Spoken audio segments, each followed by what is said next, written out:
Massey Massey 360 Massey 360 turbo engine उनकी तुहाडी performance check करवावांगे तो तुहानूं उहनूं दस्सांगे किदां दा वा प्रैशर ब्रेक प्रैशर किदां केसी आ सारियां चीज़ां तुहानूं चेक करावांगे। इस टाइम आपां आ गए हाँ, चलो आपां गल करदे बह गया थल्ले थोड़ा चक लैन थोड़ा चक के फिर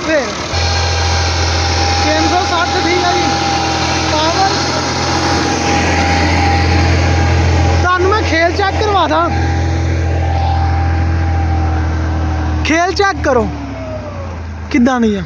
ट्रैक्टर चल गया ठीक है ते आ देख लो प्रैशर लगा होया, आ टर्बो लगी हुई विच ते आ तेल वाला सिस्टम बाकी हो गया। बैटरी उंदी अगे हुंदी आ, प्रैशर ब्रेकां ठीक आ, ट्यूबां अंदर आंदियां तो खिला कड्डियां, खिला चेक कर लो किदां दियां कड्डियां। तुहानूं मैं कहा खिला चेक करवा दईए एक बारी।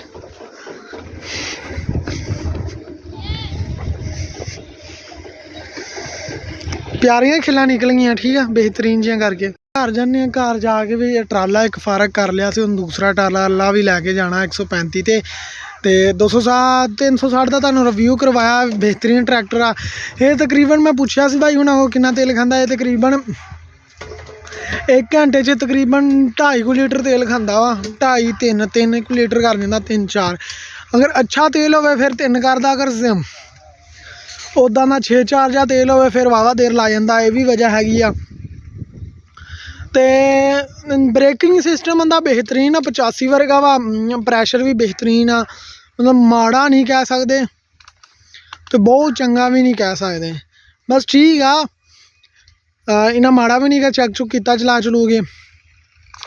पर ये जो ट्रैक्टर होंदा ना अगों हल्का होंदा, हल्का होने की वजह तो उठदा अगों बहुत ज़्यादा वा। माड़ा जा कोई वजन पिछे पा लीए ना तो उठना शुरू हो जाता।